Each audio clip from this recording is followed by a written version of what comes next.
Parce que lorsque une chose ne se fait pas bibliquement, cette chose-là freine les choses. Oui. Lorsqu'il y a des choses qui ne marchent pas bibliquement, alors les choses s'arrêtent. L'avancement spirituel s'arrête. C'est lorsque les gens vont revenir là que les choses vont continuer. Et je voulais vous faire souvenir là que si nous avions eu beaucoup de problèmes, nous qui sommes venus, nous qui sommes sortis des dénominations, c'est parce que cette parole de Dieu que nous avions reçue était mélangée. Il y avait beaucoup de mélanges. Et cela a fait que cela avait fait que les choses ne marchaient pas droitement. Et le Dieu miséricordieux a dit que c'est de cette manière que les choses sont. Non, pas de cette manière. Il a dit que c'est ainsi que sont les choses. Lakini dans son plat, c'est son plat, oui. C'était son plat de faire sortir ses enfants de Babylone. C'était son plat de faire sortir ses enfants de Babylone. Ses enfants laissés de Babylone. Son peuple de Babylone. Comme c'est écrit dans Apocalypse, chapitre 18, le verset 4. La voix a dit du ciel disant, sortez du milieu d'elle, mon peuple. N'est-ce pas? C'était son plan pour ce temps, pour que son peuple quitte là. Et Babylone c'est quoi? Babylone c'est Rome. C'est l'église catholique. Ça a des filles. Cette église a des filles. Ce sont des prostituées comme leur mère. C'est elle leur mère. Leur mère catholique est la grande prostituée. Oui. C'est la grande prostituée. Alors ces filles, ce sont ces différentes dénominations qui sont sorties des catholiques, sorties de là, le moment des réformes. C'est pourquoi Luther et Wesley étaient des réformateurs seulement. Oui. Il n'y a pas un parmi eux qui était un prophète. Excusez-moi un peu. Kanisa la Kristo kumataifa, l'église de Christ dans les nations, lina vipindi saba. À cette période, yani vizazi saba. C'est-à-dire 7 âges. Tunaelewana? On se comprend? Mubile vizazi saba. Et c'est 7 âges. Et dans ces 7 âges, il y avait 7 envoyés ou 7 messagers. 7 messagers. Chaque messager a son âge. Alors parmi ces 7 messagers, 2 seulement sont des prophètes. Il y a Paul au début de l'église. Et il y a Élie le prophète à la fin de l'église. C'est frère William Marion Branham. 2 prophètes dans les 7 âges de l'église de Christ dans les nations. Paul, un juif. Branham est des nations. Paul, un juif, je répète. Kwa sababu wokovu unatoka kwa Wayahudi. Parce que le salut vient des Juifs. Neno la Mungu linakuya kutoka Yerusalema. La parole de Dieu vient de Jérusalem. Biblia yote tuko nayo, toute la Bible que nous avons, inaandikwa na watu wa Mungu, est écrite par les hommes de Dieu, wa Kiyahudi, Juifs, manabii, les prophètes, na mitume, et les apôtres, Agano la Kale, dans l'Ancien Testament, na Agano Jipya, et dans le Nouveau Testament, wote ni Wayahudi. tous sont des Juifs. Wao walituletea neno. Et nous ont apporté la parole. Na neno huja kwa nabii tu. Et la parole vient au prophète seulement. Amosi 3, Amos 3, mstari wa 7, verset 7, inasema, dit, Bwana Mungu, le Seigneur Dieu, hafanyi chochote, ne fait rien, bila kufunulia kwanza, sans révéler d'abord, watumishi wake manabii, ses serviteurs les prophètes, siri yake, son secret ou son mystère, mpango wake, son plan, au kile anatafanya, ou ce qu'il veut faire. Anaifunulia kwa manabii. Les révèle aux prophètes. Na ndivyo c'est ainsi alivyokutana na Paulo. Lorsqu'il rencontra Paul. Na ndivyo alivyokutana na Paulo. C'est de la manière qu'il a rencontré Paul. C'est ainsi qu'il a rencontré Paul. Akajifunua kwake. Il s'est révélé à lui. Akasema na yeye kinywa kwa kinywa. Il lui parla de bouche à bouche ou de bouche à l'oreille. Oui. Yeye kasema, Paulo kamjibu. Lui parla, Paul répondit. Ilikuwa kinywa kwa kinywa. C'était de bouche à l'oreille. Sagisi Musa. C'est comme Moïse. Alikuwa naongea na Mungu. Parlait avec Dieu. Na Mungu kasema mnombre, muhesabu. Et Dieu dit dans nombre.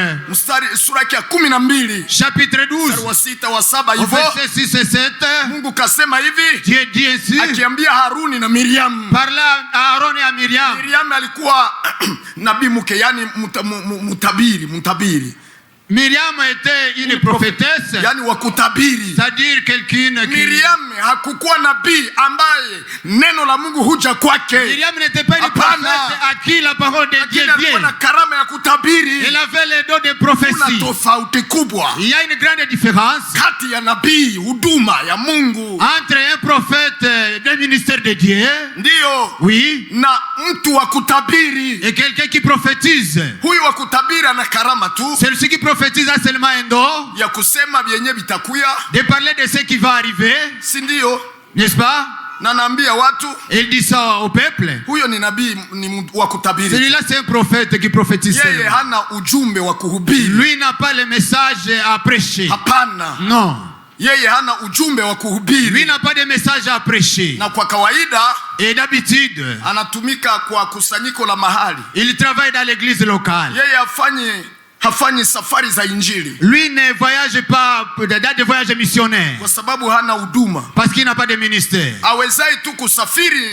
Ne peut voyager. Il dit ici et là. Ni yule ambaye celui-là amepewa huduma ya kupeleka neno. Qui a le ministère d'apporter la parole. Wale ndio Yesu alisema juu yao. C'est à cela que Dieu a dit. Enendeni ulimwenguni kote. Allez dans tout le monde entier. Lakini akuambia wale wenye karama ya kutabiri eti enendeni ulimwenguni kote. Mais il n'a pas dit à ceux-là qui ont le don de prophétiser aller par tout le monde. Hilo huwezi kulisoma. Cela tu ne peux pas lire. Katika maandiko tu ne peux pas le lire. Tu ne peux pas le lire dans les écritures. Ndio. Oui.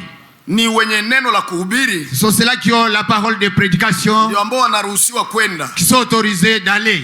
Lazima wawe wahudumu. Il faut qu'ils soient des ministres. Kati ya wale 5. Parmi les 5. Amen. Amen. Samahani kidogo. Excusez un peu. Nimesema vitu vingi mara moja. J'ai parlé de beaucoup de choses à la fois. Lakini naamini mnaelewa. Mais je crois que vous comprenez. Il y a là où je vous amène. Amen, amen. Amen, amen. Sasa Paulo alikuwa nabii. Alors Paul était un prophète. Hakukuwa mwenye karama ya unabii. Il n'avait pas le don de prophète seulement.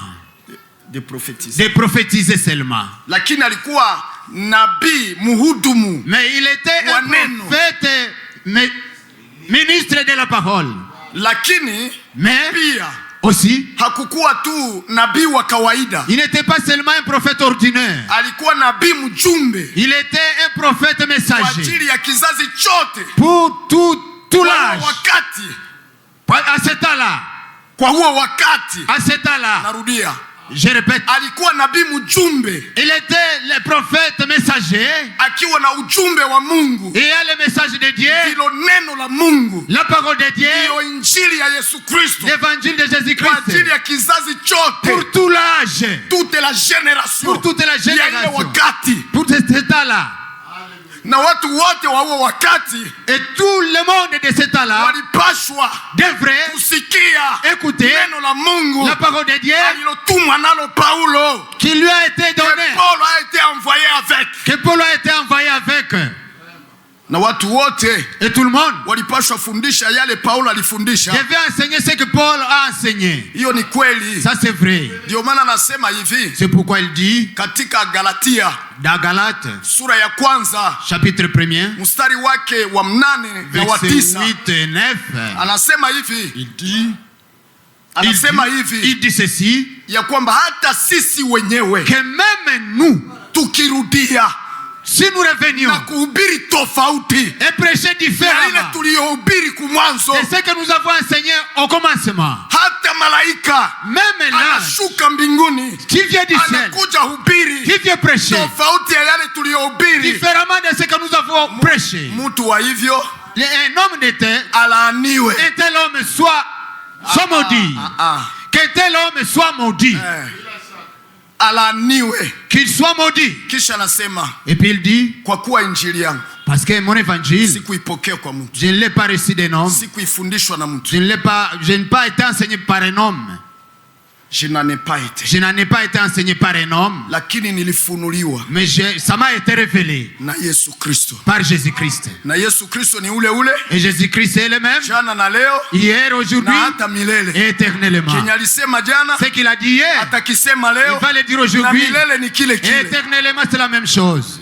Na ndio maana, c'est pourquoi Petro wa kwanza, 1 Pierre, sura ya kwanza, chapitre 1er, mstari 23, verset 23, inasema ya kwamba dit, tumezaliwa, nous sommes nés kwa neno la Mungu, par la parole, mbegu ya Mungu, la semence de Dieu, sivyo? N'est-ce pas? Ni neno lake, qui est sa parole, isiyoharibika, la semence incorruptible, mbegu ya neno la Mungu, la semence de sa parole, neno la Mungu, la parole de Dieu, lidumulo, qui demeure milele, éternellement, milele, éternellement, haliwezi badilika, ça ne peut pas changer, haliwezi, ça ne peut pas, lile, ça reste la même. jinsi Mungu asivyobadilika, comme Dieu ne change pas, ndivyo neno lake halibadiliki, sa parole ne change pas, ndivyo neno lake halibadiliki. C'est ainsi que sa parole ne change pas.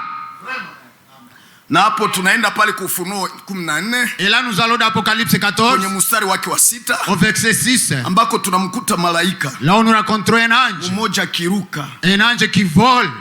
Katika mbingu. Dans les cieux. Naye alikuwa na hiyo injili ya milele. Et lui avait l'évangile éternel. Alikuwa na hiyo injili ya milele. Il avait cet évangile éternel. Alikuwa na hiyo injili ya milele. Il avait cet évangile éternel. Ya gani?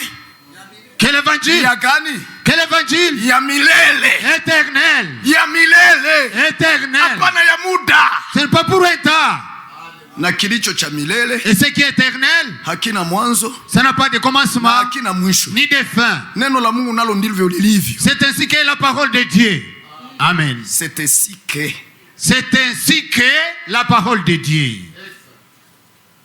Ni lile milele. C'est cette parole milele. Elle demeure éternellement. Ni lile milele. Elle est la même éternellement.